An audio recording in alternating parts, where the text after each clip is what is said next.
जय जोहार, नमस्कार। दैनिक छत्तीसगढ़ चैनल देख रहे हैं आप और छत्तीसगढ़ प्रदेश की आज की सभी प्रमुख बड़ी खबरों को एक एक करके हम आपको विस्तार से बताएंगे। इससे पहले अगर आप छत्तीसगढ़ प्रदेश के हैं, छत्तीसगढ़ समाचार ठीक इसी प्रकार रोजाना देखना चाहते हैं तो नीचे लाल कलर का सब्सक्राइब बटन दिया है, जिसे दबाकर इस चैनल को आपको सब्सक्राइब करना है। शुरुआत करते हैं सबसे पहली बड़ी खबर के साथ, जहां पर दूसरी बेटी के जन्म पर मिलेगा 5,000 रुपए। भूपेश कैबिनेट ने कौशल्या मातृत्व योजना को मंजूरी प्रदान कर दी है। दरअसल बात करें, मुख्यमंत्री भूपेश बघेल की अध्यक्षता में कैबिनेट की बैठक रखी गई थी, जो कि संपन्न हो गई है और इस बैठक में कई महत्वपूर्ण फैसले लिए गए हैं। इस बैठक में कौशल्या मातृत्व योजना को भी मंजूरी दी गई है। अब कौशल्या मातृत्व योजना के अंतर्गत दूसरी संतान बालिका के जन्म के समय 5,000 रुपए की एकमुश्त राशि प्रदान की जाएगी। हालांकि इसका लाभ सामाजिक आर्थिक जनगणना के पात्र हितग्राहियों को मिल सकेगा। इसके अलावा आपको बता दें, कौशल्या मातृत्व योजना के तहत सामाजिक आर्थिक जनगणना में पात्र हितग्राहियों को द्वितीय संतान बालिका के जन्म पर 5,000 रुपए की एकमुश्त सहायता राशि प्रदान करने हेतु पात्र हितग्राहियों का निर्धारण एवं योजना के क्रियान्वयन की अनुमति प्रदान की गई है। इसके अलावा बैठक में यह भी निर्णय लिया गया है कि 5वीं अनुसूची के तहत बस्तर एवं सरगुजा संभाग के जिला स्तरीय एवं संभाग स्तरीय तृतीय एवं चतुर्थ श्रेणी के पदों में उद्भूत रिक्तियों पर भर्ती हेतु उक्त संभाग के मात्र स्थानीय निवासी ही पात्र होंगे, जो कि दिनांक 31 दिसंबर 2023 की कालावधि के लिए निरंतर प्रवृत्त रहेगा। छत्तीसगढ़ में रेत की कालाबाजारी शुरू हो गई है। रायपुर समेत प्रदेश में 4,000 रुपए तक रेत महंगी हो चुकी है। मुख्यमंत्री ने नाराजगी के बाद जो है यहाँ पर छापे पड़े हैं। दरअसल बात करें, रेत की ब्लैक मार्केटिंग अचानक से बढ़ गई है। मुख्यमंत्री भूपेश बघेल ने 2 दिन पहले रेत माफियाओं के खिलाफ जमकर नाराजगी जाहिर की थी और कहा था कि इसके लिए कलेक्टर और एसपी को जिम्मेदार माना जाएगा। और इसके बाद पूरे प्रदेश में ताबड़तोड़ छापे पड़े, सैकड़ों गाड़ियां भी जब्त की गई, लेकिन इसके बाद रेत की ब्लैक मार्केटिंग बढ़ गई है। दरअसल बात करें, रायपुर में ही जो रेत की कीमत है वो लगभग 12,000 रुपए तक पहुंच गई है। यूं तो रेत की कीमत बढ़कर ही बेची जा रही थी, लेकिन छापे के बाद रेट और भी बढ़ा दिए गए हैं। नियमानुसार 5,000 रुपए प्रति हाईवा की दर से रेत बिकनी चाहिए, लेकिन इसकी दर 8,000 रुपए तक बिक रही है। यही हाल प्रदेश के दूसरे जिलों का भी है। सिर्फ इतना ही नहीं हो रहा है, बल्कि रेत को ऊंची कीमतों पर बेचने के मकसद से डंपिंग भी हो रही है। बिलासपुर से मिली जानकारी के मुताबिक जिले में केवल 5 लोगों के पास ही रेत भंडारण करने के लिए लाइसेंस है, लेकिन सैकड़ों स्थानों पर रेत का अवैध भंडारण देखा जा सकता है। इसके अलावा बात करें तो रेत के अवैध कारोबार को रोकने की जिम्मेदारी कलेक्टरों को सौंपी गई है, जहां पर अगर मैं बालोद की बात करूं तो रेत की कीमत में 3 से 5,000 तक की वृद्धि हुई है।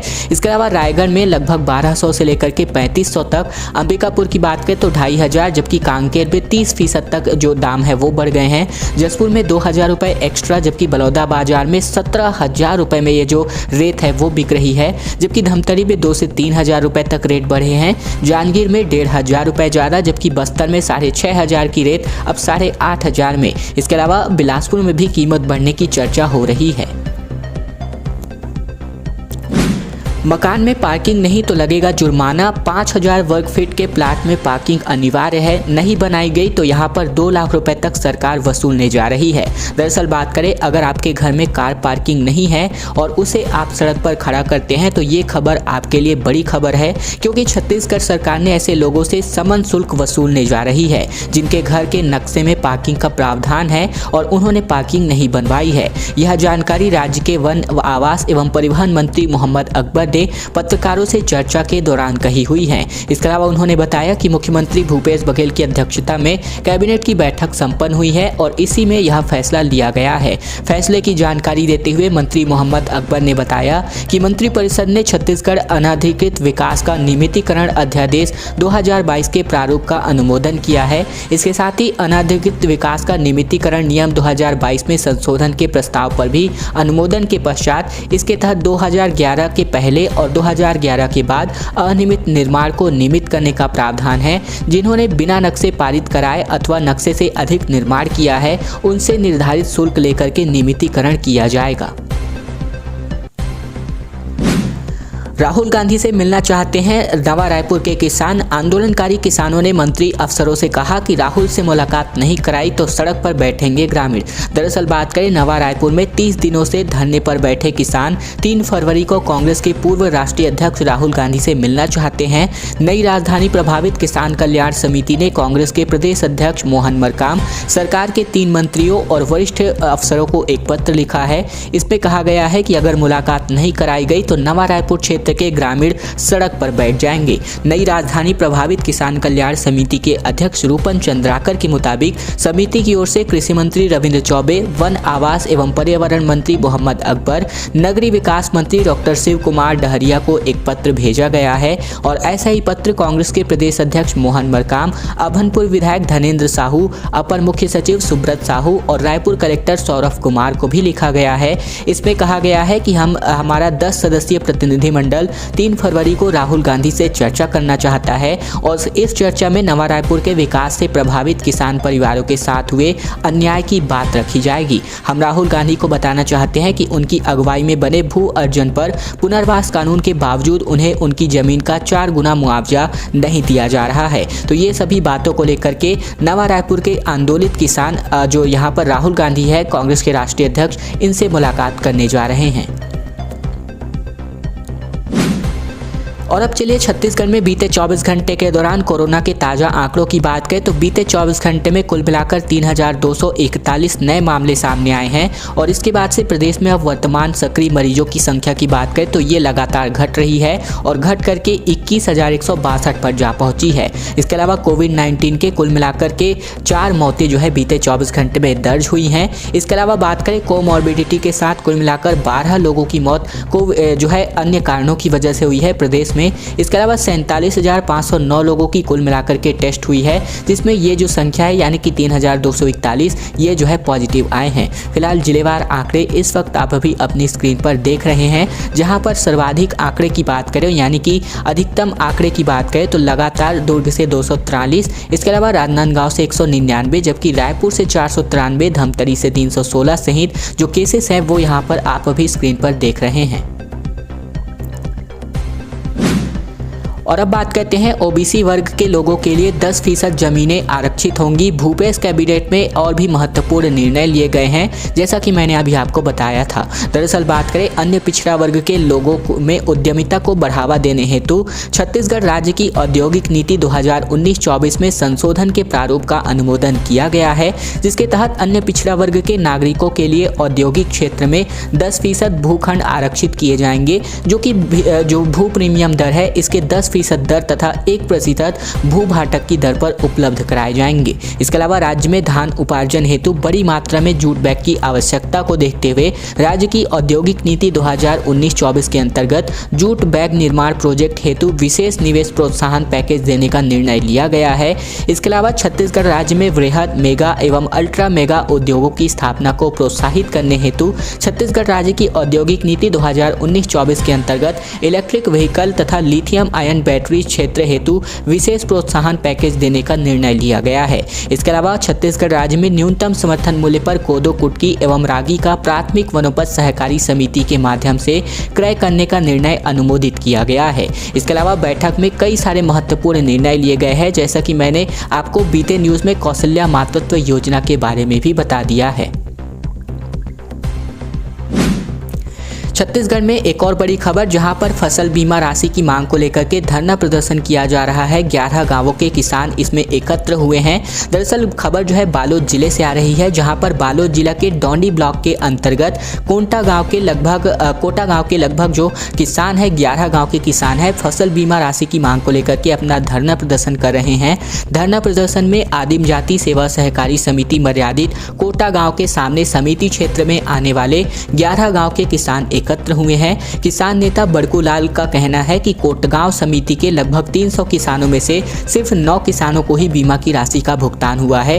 इस वक्त आप अभी जो तस्वीरें देख रहे हैं वो सीधे कोटगांव से आ रही है, जहां पर बीमा प्रीमियम प्रतिवर्ष किसानों के खाते से काट लिया जाता है, परंतु क्लेम भुगतान के नाम पर सिर्फ यहां पर खाना पूर्ति की जाती है। इस प्रदर्शन की सूचना मिलने के बाद पहुंची एसडीएम श्रीमती प्रेमलता चंदेल ने मामले की जाँच करवाकर 1 माह में निराकरण करने का आश्वासन दिया किया है। इसके अलावा ये जो खबर है, बालोद जिला के डोंडी ब्लॉक के अंतर्गत कोटगांव के किसानों ने जो अपना प्रदर्शन है, यानी कि कुल मिलाकर के 11 गांव के जो किसान हैं वो फसल बीमा की राशि को लेकर के एकत्रित हुए हैं।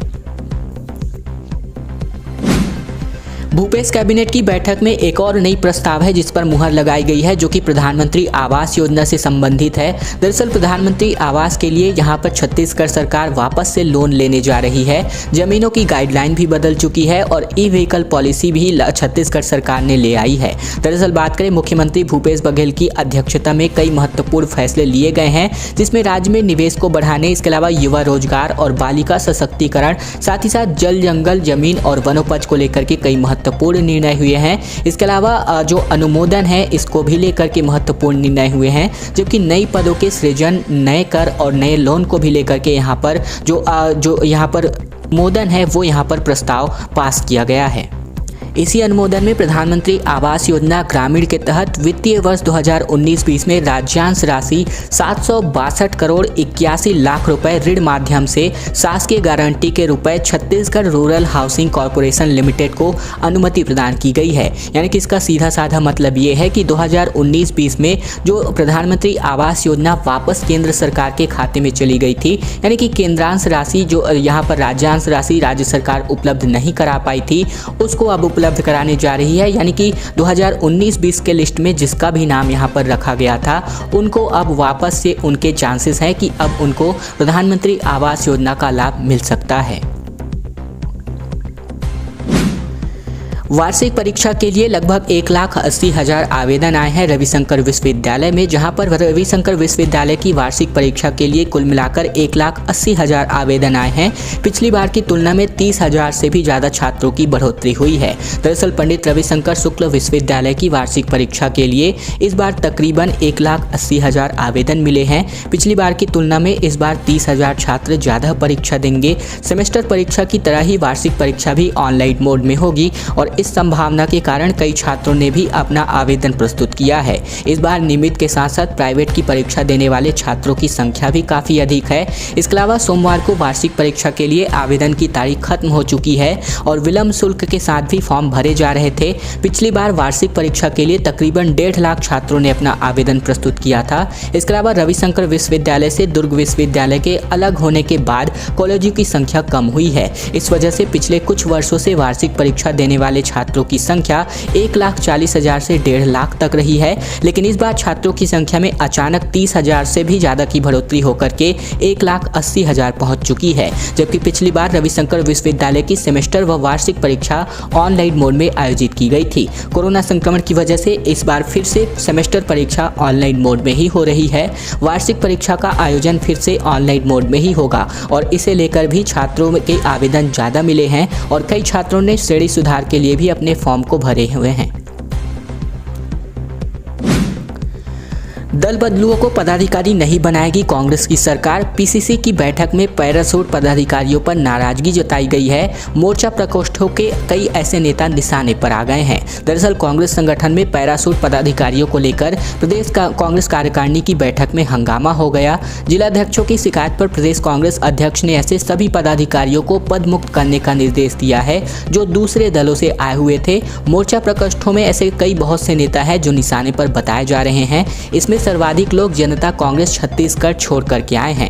कांग्रेस के प्रदेश मुख्यालय राजीव भवन में सोमवार को ही प्रदेश कार्यकारिणी की बैठक में सदस्यता अभियान और राहुल गांधी के प्रस्तावित दौरे पर चर्चा हुई और अभियान के लेकर के इसके अलावा मुख्य चर्चा में के बाद जो जिलाध्यक्ष हैं इन्होंने दूसरे दलों से आकर कांग्रेस के पदाधिकारी बनाए गए जो नेता हैं इनका मुद्दा इस भवन में उठाया। उनका कहना था कि इनकी वजह से कार्यकर्ताओं में नाराजगी है। उनका कहना था कि 15 सालों से संघर्ष कर रहे वे लोग दिन रात लगे रहे और सत्ता मिलते ही दूसरे दलों से आए लोग संगठन में पदाधिकारी बना दिए गए। प्रदेश कांग्रेस अध्यक्ष मोहन मरकाम ने कहा कि दूसरे दलों से आए लोगों का संगठन में पूरा सम्मान है, लेकिन उनको पदाधिकारी नहीं बनाया जाना चाहिए। जिला और ब्लॉक कांग्रेस कमेटियों के गठन में इसका ध्यान रखा गया है। अलग लोग जो है मोर्चा प्रकोष्ठों में इस तरह पदाधिकारी बनाए गए हैं तो उन्हें पदमुक्त किए जाने की बात कही जा रही है।